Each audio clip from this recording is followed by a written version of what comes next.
السلام علیکم بینندگان عزیز و ارجمند تلویزیون سیمای شهر پنجکند. نشر نوبتی برنامه تلویزیونی پیغام منظور شماست.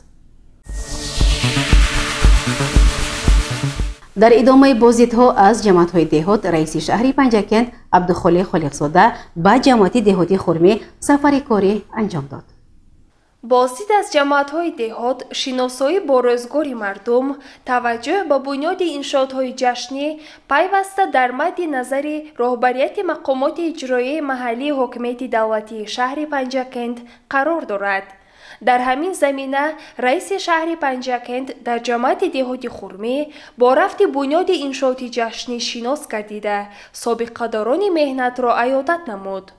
با فرمایش مقامات اجرایی محلی حاکمیت دولتی شهر پنجکند، بینای علاوگی مؤسسه تحصیلات میانه عمومی رقم 31 دهه آزادگان که سالهای زیاد ساختمانش ناتمام باقی مانده بود، از جانب بناکاران جمعیت دارای مسئولیتش محدود ظفر ساختمان تعمیر و تجدید کرده می شود. ضمن بازدید از انشاءات مذکور، رئیس شهر پنجکند عبدالخالق خالقزاده با مسئولین دخلدار جهت در مهلت مقرر شده و با صفت خوب به استفاده سپاریدن آن به ترتیب آوردن صحن و اطراف بنا دستور داد. رئیس شهر در جریان بازدید از جماعت دهاتی خرمی با ساکنان دهه‌های این جماعت که اساساً به کشت و کار مشغول بودند صحبت‌های سر راهی انجام داد.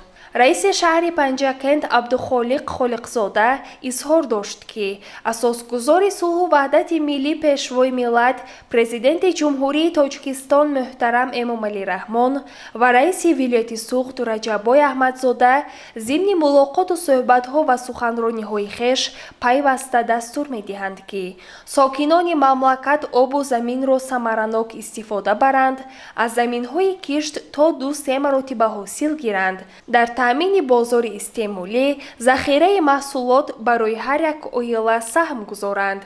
رئیس شهر قید نمود که مردم جماعت دهات خرمی با پرورش شالی و استحصال برنج نوع دیوزیره شهرت کلان دارند و سال روان معلوم گردید که آنها با قاعده های اگروتکنیکی پرورش شالی در موضع های ساحل دریای زرافشان اهمیتی کلان دادند که تجربه آنها را باید شالی پروران دیگر جماعت های دهات آموزند و عملی نمایند. در ادامه بازدید از جماعت دهاتی خرمی، رئیس شهر پنجکند خالقزاده عبدالخالق با سابقه‌دار ساحه معارف الماس نظرف که سالیان زیاد به خوانندگان مؤسسه تحصیلات میانه عمومی رقم 31 دهه آزادگان تعلیم داده است و سابقه‌دار مهنت، یکی از فعال زنان این دهه رابعه شریپووا دیداربینی نمود.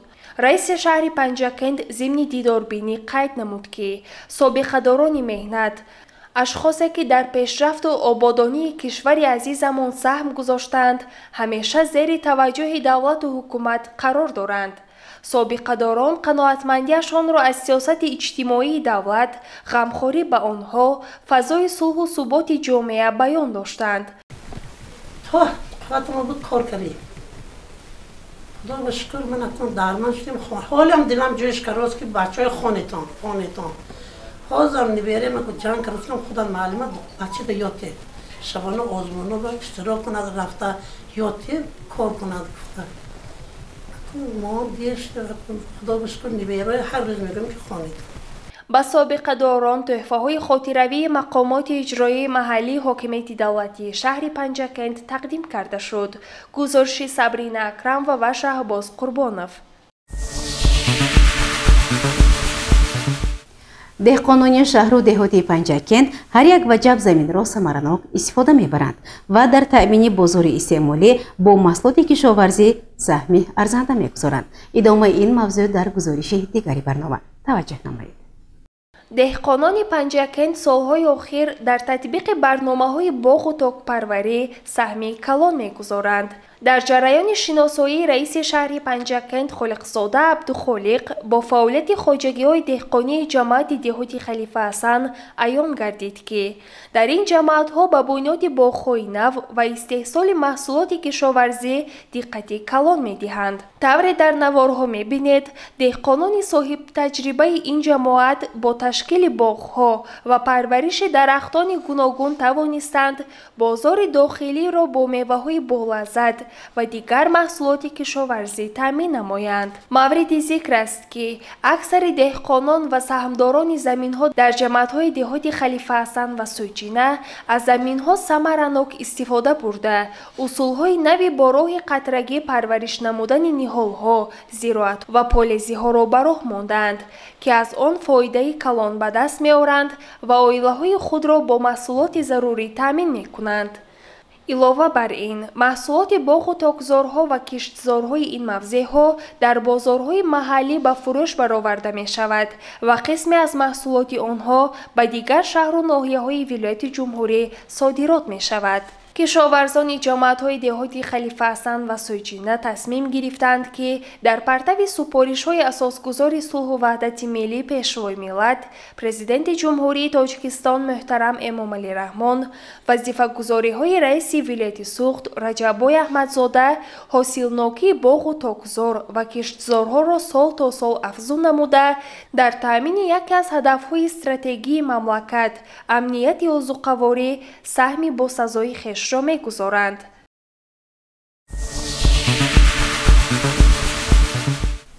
идомаи барномаи иттилоотии пайғом. дар ҷамъиятҳои шаҳр гурӯҳи корӣ ташкил гардида қабули сайёри шаҳрвандон идома дорад. мавзеъро ҳамкоронамон идома медиҳанд. бо мақсади боз ҳам такмил додани сохтори корӣ дар ҷамоатҳо ва зудтар ҳал кардани муаммоҳо гурӯҳи корӣ ташкил гардида аз ҷониби эшон қабули сайёри шаҳрвандон идома дорад.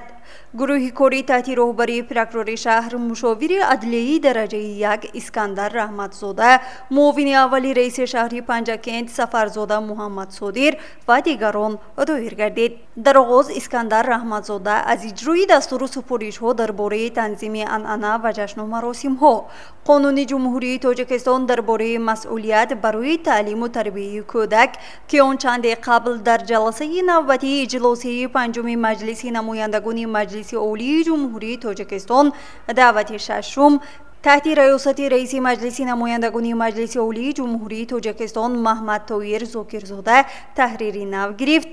қаблан қонуни ҷумҳурии Тоҷикистон дар бораи масъулияти падару модар дар таълиму тарбияи фарзанд буд.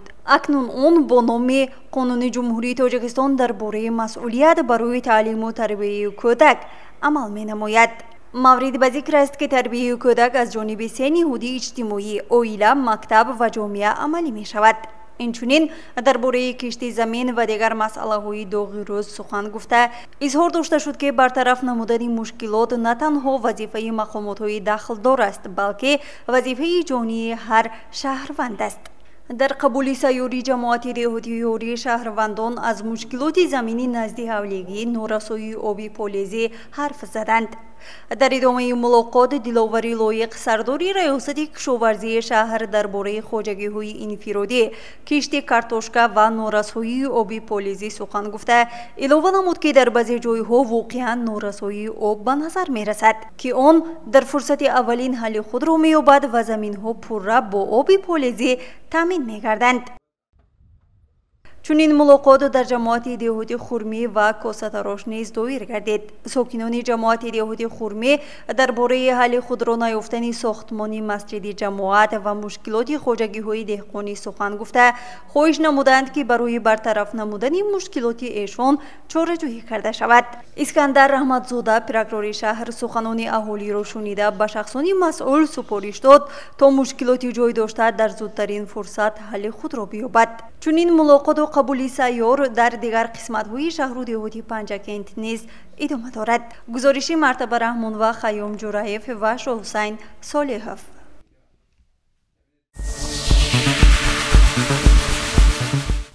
имсол ба таъсисёбии раёсати агентии зидди маводи нашаовар 25 сол пур шуд. ба ин муносибат дар раёсати агентии минтақавӣ чорабинӣ баргузор гардид. با مناسبت 25مین سالگرد تأسیسیابی ریاست اگنتی نظارت مواد نشأه‌آور نزد پرزیدنت جمهوری تاجیکستان در شعبه بین ناحیوی زرافشانی ریاست اگنتی نظارت مواد نشأه‌آور نزد پرزیدنت جمهوری تاجیکستان در ولایت سوخت چهاربینی تنتنوی برگزار گردید که در آن معاون رئیس شهر پنجکند مراد شکرزاده اشتراک نمود. موصوف برای همکاری سودمند و سهم ارزنده گذاشتن در فعالیت کاری با یک چند کارمندان این مقامات سپاسنامه و تحفه‌های خاطروی مقامات اجرایی محلی حاکمیت دولتی شهر پنجکند را تقدیم نموده. حاضرین را از نام رئیس شهر پنجکند عبدالخالق خالقزاده مبارکباد گفت. باید گفت که هنوز سنه 27 اپریل سال 1999 در پایتخت اوستریا وینا پرزیدنت جمهوری تاجیکستان پیشوای معظم ملت محترم امامعلی رحمان و معاون دبیر کلی سازمان ملل متحد دیرکتور اجرایی دفتر سازمان ملل متحد اوید با مواد مخدر و جنایتکاری پینو ارلاکی پروتکل را بین حکومت جمهوری تاجیکستان و سازمان ملل متحد درباره تأسیس اگنتی نظارت مواد نشأه‌آور نزد پرزیدنت جمهوری تاجیکستان به امضا رساندند. در اساس پروتکل سنه 1 ایونی سال 1999 با فرمان پرزیدنت جمهوری تاجیکستان در نزد پرزیدنت جمهوری تاجیکستان اگنتی نظارت مواد نشأه‌آور تأسیس داده شد. در نظر ریاست وظیفه پرزور کردن مبارزه با جنایت‌های علاقمند با گردش غیرقانونی مواد مخدر، تغییر بنیاد استراتژی مبارزه با معاملات غیرقانونی واسطه‌های نشأه‌آور، اینچنین پیشگیری نمودن نشأه‌مندی واگذار شده است. موافق به واگذاری کارشناسان امروز اگنتی نظارت مواد نشأه‌آور نزد پرزیدنت جمهوری تاجیکستان در سیستم مقامات حفظ حقوق کشور جای نمایان را اشغال کرده است. باید گفت که ریاست اگنتی امروزها همچون یکی از ساختارهای اساسی تطبیق کننده سیاست دولت و حکومت در سمت مبارزه بر ضد گردش غیرقانونی مواد مخدر اعتراف شده است.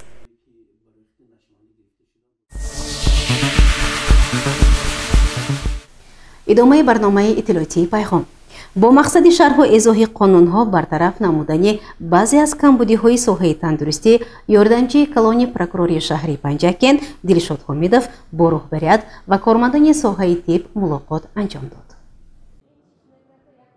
در سیاست اجتماعی دولت و حکومت جمهوری تاجیکستان ساحه تندرستی یک مقام خاص را دارا میباشد، زیرا این ساحه اساساً با حفظ صحتی مردم علاقمند است. آیا در این ساحه بعضی کمبودی‌ها به مشاهده می‌رسند و همه قانون و قرارهایی که از طرف دولت و حکومت جمهوری تاجیکستان قبول شده است پورا رعایت نمی‌شوند.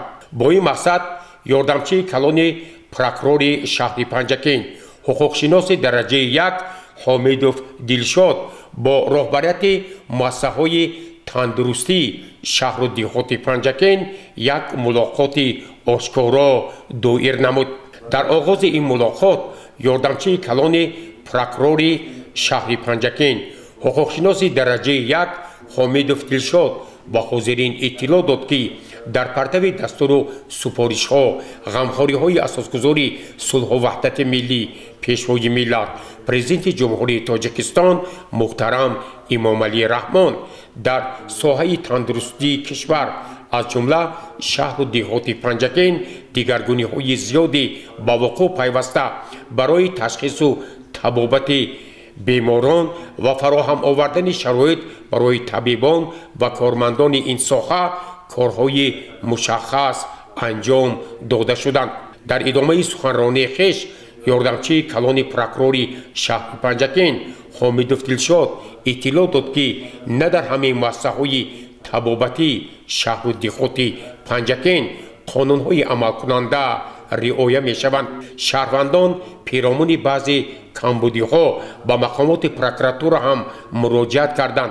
اینچنین در اساس مشاهده‌های خود شهروندان در شعبه‌های علاهیده بیمارخانه مرکزی، بیمارخانه‌های منطقوی از جمله تولدخانه مرکزی شهر پنجکند یک قطار کمبودی‌ها آشکار گردیدند و باید در این سمت از طرف رهبریت مؤسسه‌های طبابتی تدبیرهای ضروری اندیشیده شده همه آن کمبودی‌ها سریع وقت برطرف کرده شود. ёрдамчии калони прокурори шаҳри Панҷакен. ҳуқуқшиноси дараҷаи 1 ҳомидов Дилшод зимни ин мулоқот ба роҳбарон, кормандон ва онҳое ки дар масъалаҳои табобатии шаҳру деҳоти Панҷакен фаъолият мекунанд бори дигар ҳушдор дод ки мо бояд ҳамаи қонунҳо, қарорҳо, низомномаҳо ва тартиботе ки ба соҳаи тандурустӣ марбут аст бе ягон хел мушкилӣ ва эҷод кардани монеаҳо татбиқ намоем. зеро имрӯз талаботи давлату ҳукумати кишвар, роҳбарияти вилоят, шаҳр ва мақомоти прокуратура аз масъалаҳои табобатӣ пеш аз ҳама баландбардоштани сатҳу сифати ташхис, табобат, ҷорӣ намудани одоби муошират бо беморон ва ҳамзамон фароҳам овардани шароитҳои мусоид барои шаҳрвандон дар ҳолати муроҷиат ба муассисаҳои табобатӣ ва гирифтани табобати босифат мебошад. дар хотимаи ин мулоқот сардухтури беморхонаи марказии шаҳри Панҷакен Умид Раҳимов барои ташкили чунин як мулоқоти ҳадафнок ба ёрдамчии калони прокурори шаҳри Панҷакен ҳуқуқшиноси дараҷаи 1 ҳомидов Дилшод арзи сипос кард ва ҳамзамон изҳор дошт ки бо мақсади бартарафсозии як қатор камбудию нуқсонҳое ки дар гузориши ёрдамчии калони прокурори шаҳри Панҷакен баён гардид аз тарафи роҳбарияти беморхонаи марказии шаҳри Панҷакен ва дигар сохторҳои марбутаи он дар муҳлатҳои хеле тез тадбирҳои зарурӣ андешида мешавад ва нисбати он табибон ва масъулине ки ба камбудию нуқсонҳо роҳ доданд албатта чораҳои зарурӣ андешида хоҳад шуд.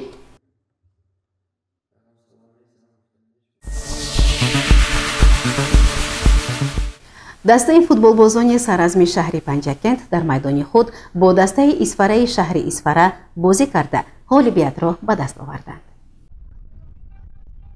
25 май бо қарори Созмони Милали Муттаҳид рӯзи ҷаҳонии футбол таҷлил гардид.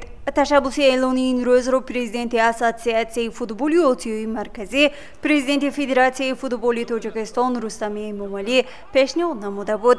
Футбол яке аз намудҳои рушдёфтаи соҳаи варзиш дар қаламравии Тоҷикистон ба ҳисоб рафта, дар миёни аҳолӣ нисбат ба дигар намудҳои варзиш маҳбубияти зиёд касб намудааст. ҷумҳурии Тоҷикистон дар қатори дигар давлатҳо барои рушди ин намуди варзиш тамоми имкониятҳоро пиёда сохтааст. шаҳри Панҷакент низ баҳри рушди соҳаи футбол ҳама чораҳои заруриро роҳандозӣ намудааст. раиси шаҳри Панҷакент Абдухолиқ Холиқзода дар нишасти матбуотӣ бо васоити ахбори омма таъкид намуда буд ки дар соли 2024 барои рушди ин соҳа аз ҷониби мақомоти иҷроии ҳокимияти давлатии шаҳр 1 миллион сомони маблағ ҷудо мегардад. ҳамин аст ки дастаи футболбозони шаҳри Панҷакент талош доранд бо муваффақияти худ ба ин ғамхориҳо ҷавоб бигӯянд. дастаи футболи Саразм имсол дар ҳайати лигаи якуми футболи мамлакат ҳунарнамоӣ менамояд ва нахустин бозии он дар варзишгоҳи марказии шаҳр бо дастаи Исфараи шаҳри Исфара баргузор гардид. ҳисоби бозӣ дар қисмати дуввум аз ҷониби футболбозони дастаи Саразм тағйир ёфта, он бо ғолибияти варзишгарони Саразм бо ҳисоби 2-1 хотима ёфт. Главный тренер футбольной команды «Саразм» Панҷакент Рахматулло Фузайлов. Прежде всего, очень приятно. Первая игра на своем поле. Очень давно ждали при своих стенах. Спасибо ребятам, даже при такой тяжелой игре все-таки реализация, моменты были хорошие. Но самое главное, наверху угла стоял сегодняшний результат, именно победа. Я говорил на установке ребятам, это красиво или некрасиво, главное на сегодняшний день результат, так как и турнирная таблица заставляет набирать очки, тем более играя дома. И заодно хочу сказать спасибо руководству города, руководству команды, то, что подготовили поле, стадион, и спасибо большое болельщикам за поддержку. Футбольный клуб города Исфара, являюсь тренером команды сборной Сури Сангенов Мансур. То, что планировали на игру, в принципе, то, что хотели, у нас получилось. Но все равно В связи с тем, что игроки почти 60-70% молодежь, неопытность. За счет опыта мы проиграли. И хочу поздравить команду Саразм с победой. Желаю всем хорошего дня. این غلبه دسته سرازم در لیگ یکم فوتبالی مملکت است. امید است که دسته نامداری سرازم در این دور تا فینال راه یافته و موفق خواهد گردید.